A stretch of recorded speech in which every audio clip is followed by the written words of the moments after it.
The acrid smell hit Tessa Howard like a punch to the gut as she finished washing the last dinner plate in the Kincaid mansion's sprawling kitchen.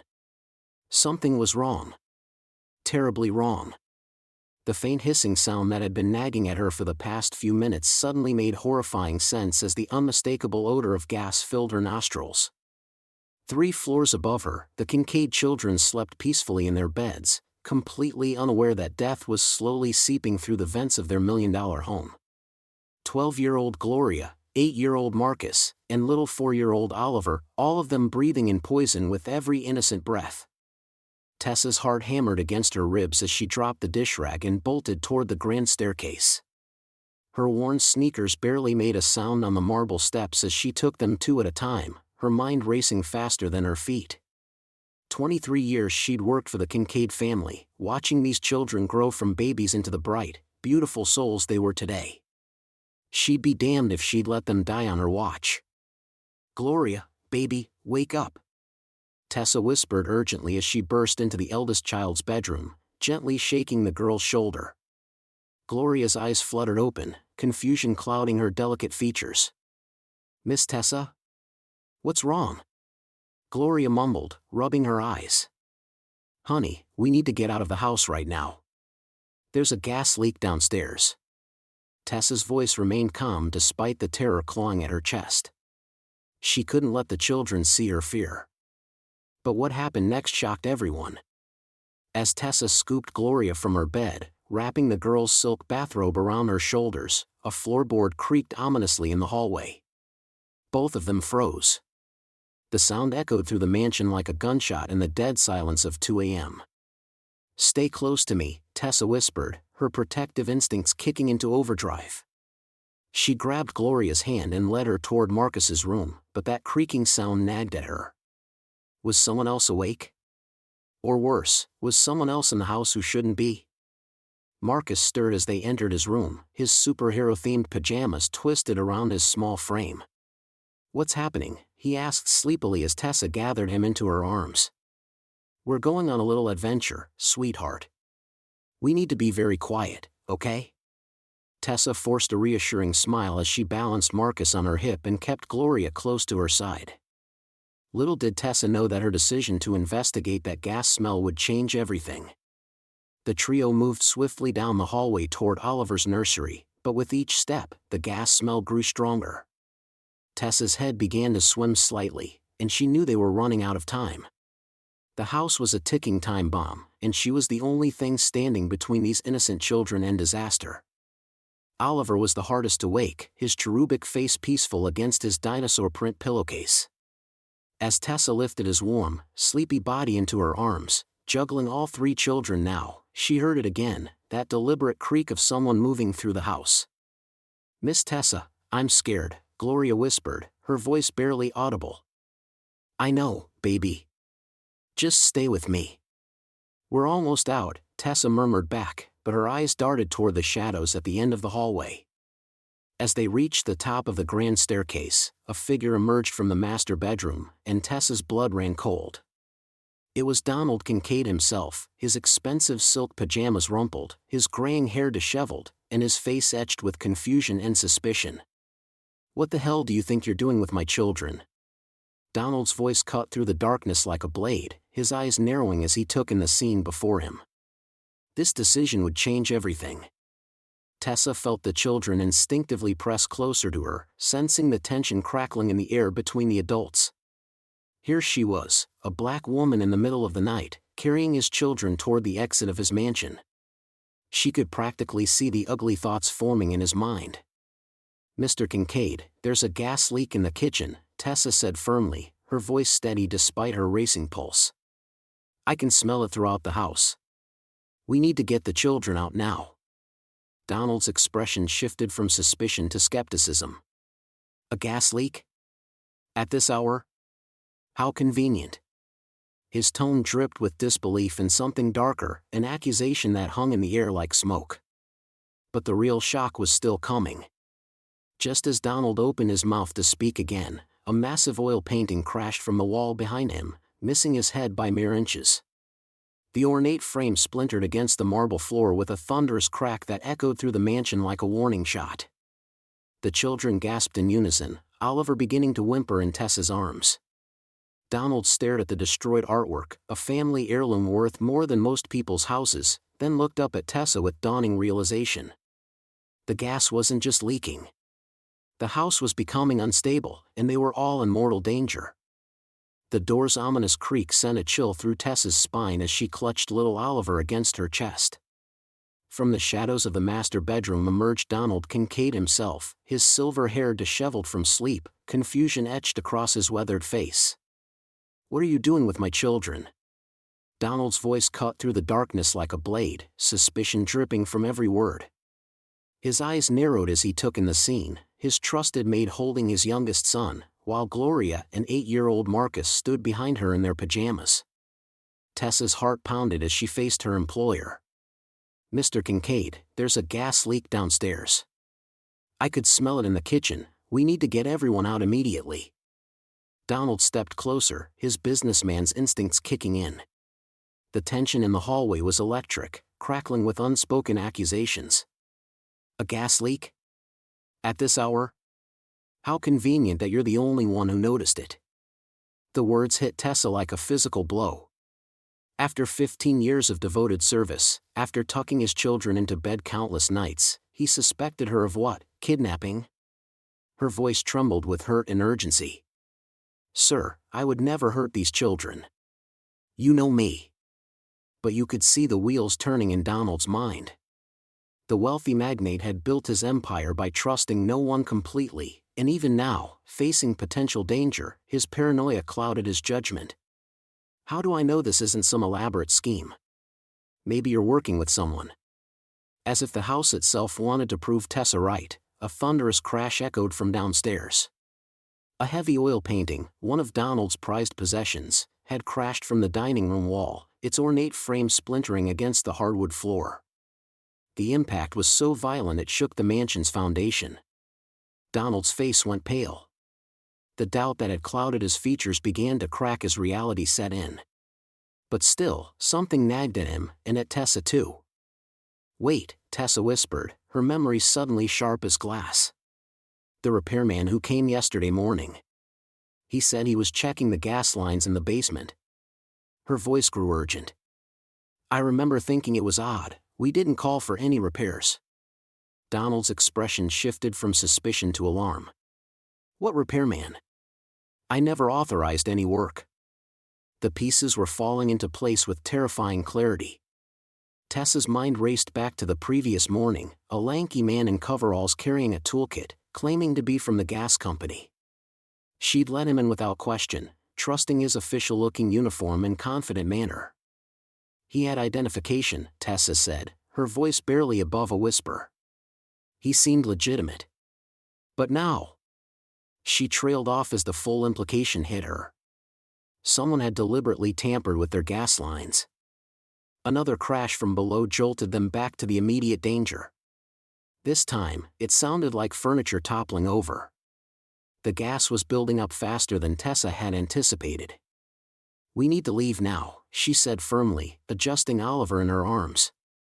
The little boy had remained remarkably calm throughout the ordeal, his complete trust in Tessa evident in how he clung to her. Donald nodded, his business instincts finally aligning with paternal concern. "You're right. But if someone did this deliberately..." He didn't finish the thought, but they both understood the implications. As they hurried toward the grand staircase, Gloria suddenly spoke up. "Tessa, what if the bad man is still outside watching?" The 12-year-old's mature observation sent another wave of fear through both adults. The question hung in the air as they descended the stairs, each step taking them closer to potential freedom, or walking directly into a trap. Had the mysterious repairman simply vanished after sabotaging their home, or was he lurking somewhere nearby, waiting to see the results of his handiwork? As they reached the front door, Tessa's hand trembling on the ornate handle, she couldn't shake the feeling that their nightmare was just beginning. With the children safely bundled into Donald's luxury sedan, the cool night air should have brought relief, but tension crackled between Tessa and her employer like electricity before a storm. The 3 Kincaid children huddled together in the back seat, Gloria clutching 8-year-old Marcus while little Oliver dozed against her shoulder, blissfully unaware of the danger they'd just escaped. "I'm calling the police," Tessa announced, her phone already in hand as she stood beside the open car door. Donald's jaw tightened. "That's completely unnecessary, Tessa. You're overreacting to what was probably just a minor issue with the stove." His voice carried that familiar edge of authority, the same tone he used in boardroom negotiations. "I'll have my regular maintenance crew check it in the morning." "Mr. Kincaid, with all due respect, your children could have died tonight," Tessa shot back, her usually measured voice trembling with barely contained emotion. "That smell wasn't from cooking. That was raw gas flooding your entire first floor." As they argued, Tessa's eyes swept across the moonlit street, and her blood turned to ice. There, parked beneath the shadow of an old oak tree, sat a white utility van. The same van she'd seen earlier that day. Her heart hammered against her ribs as she remembered the repairman who'd claimed to be checking the gas lines. Something about him had felt wrong then, and now every instinct screamed danger. But what made her stomach drop was the silhouette leaning against the van's side door. A man smoking a cigarette, his ember glowing like a predator's eye in the darkness. He was watching them. "Don't move," she whispered urgently to Donald, her voice barely audible. "That van across the street. The man smoking. I think he's been watching the house." Donald followed her gaze, squinting into the shadows. "What man?" "Tessa, you're being paranoid. The stress of tonight has you seeing things that aren't." "No." Tessa's voice cut through his dismissal like a blade. The memory of the repairman's cold eyes flashed through her mind. He'd claimed the gas company sent him, but something about his badge had looked wrong. Too shiny. Too new. "I need to get closer. Something isn't right." Before Donald could protest, Tessa was moving across the street with determined steps. Her heart thundered in her chest, but she'd spent 12 years protecting this family, and she wasn't about to stop now. As she approached the van, she pretended to adjust her purse strap, her trembling fingers searching for her phone's camera function. The man took another long drag of his cigarette, the cherry illuminating a face she recognized with growing dread. It was definitely the same repairman from earlier, but now, away from the bright lights of the mansion's foyer, she could see what her subconscious had picked up on before. His work clothes were too clean for someone who'd been crawling around gas lines all day. His shoes were expensive leather, not the steel-toed boots a real utility worker would wear. "Excuse me," Tessa called out, her voice steady despite the fear coursing through her veins. "Didn't I see you at the Kincaid house earlier today?" The man's head snapped toward her, his eyes widening in recognition before narrowing with something that looked disturbingly like calculation. "I think you have me confused with someone else, lady." His voice carried a slight accent she hadn't noticed before. "No, I don't think so," Tessa pressed, taking another step closer while keeping her phone positioned to record. "You said you were from the gas company. Checking for leaks. Now here's what will blow your mind about what happened next." Just as the man opened his mouth to respond, the street light directly above them began to flicker. Once. Twice. Then with a sharp electrical pop, it went completely dark, plunging them both into shadows so deep that Tessa could barely make out his silhouette. In the sudden darkness, she heard the unmistakable sound of footsteps moving quickly toward her, and realized with crystal clarity that her confrontation had just taken a terrifying turn. The streetlight flickered back to life, casting harsh shadows across the repairman's weathered face. Tessa clutched her phone tighter, her heart hammering as she stared at this man who might have tried to murder an entire family. "I don't know what you're talking about, lady," the repairman stammered, backing toward his van. "I finished my work hours ago. Everything was fine when I left." But Tessa's instincts screamed otherwise. The way his eyes darted, the nervous sweat beading on his forehead despite the cool night air, this man was lying. "Then why are you still here?" she pressed, stepping closer.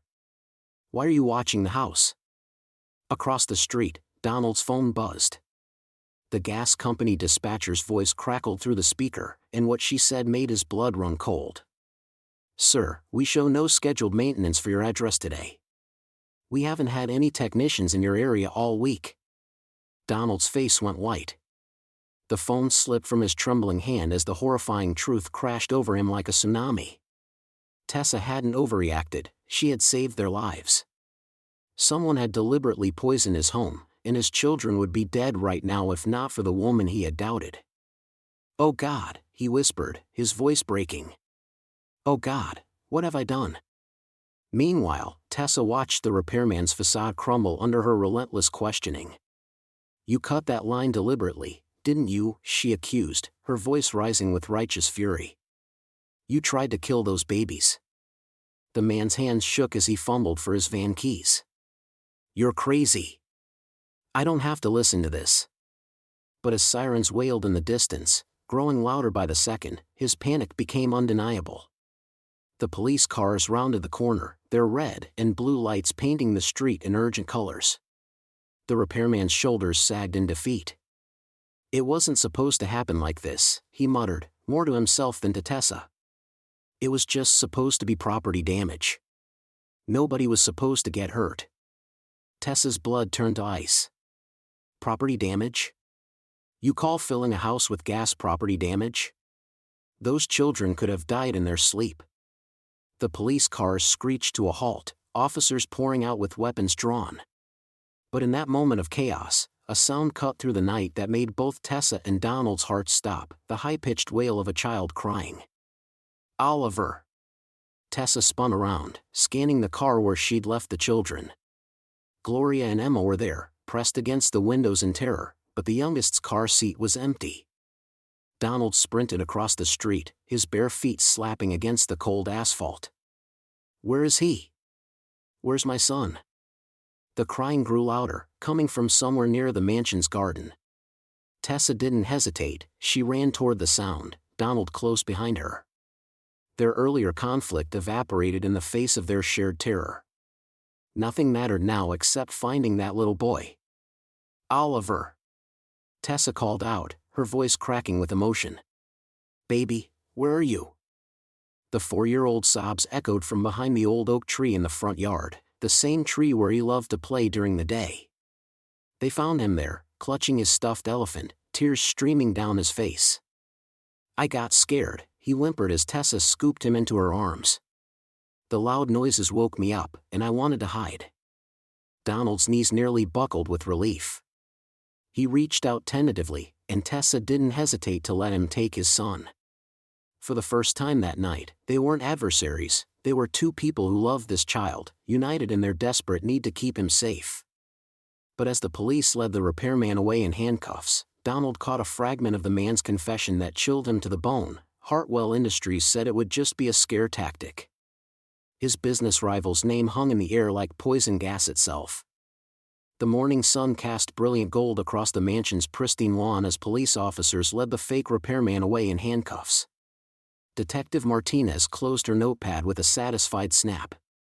"Mrs. Howard, your quick thinking prevented what could have been a devastating tragedy. The gas levels in that basement would have created an explosion within hours." Donald stood beside Tessa, his face etched with a mixture of shame and profound gratitude. The arrogant businessman who had questioned her motives just hours earlier now seemed smaller, humbled by the magnitude of what almost happened. "I owe you an apology," he said, his voice cracking with emotion. "And so much more than that." Tessa pulled her cardigan tighter against the cool morning air. "Mr. Kincaid, I was just doing what anyone would do. Those children are precious." "No," Donald shook his head firmly. "Not just anyone would have risked their life. Not just anyone would have persisted when I doubted you. You saved my children when I was too blind with pride to see the danger." Gloria, still in her pajamas, rushed over and wrapped her arms around Tessa's waist. "You're my hero, Miss Tessa. I was so scared, but you made me feel safe." 8-year-old Marcus nodded solemnly beside her, clutching his sister's hand. But where was Oliver? Tessa's heart stuttered as she realized the youngest Kincaid was nowhere to be seen. "Where's Oliver?" she called out, panic rising in her voice. Donald's face went white. "He was just here." "Oliver!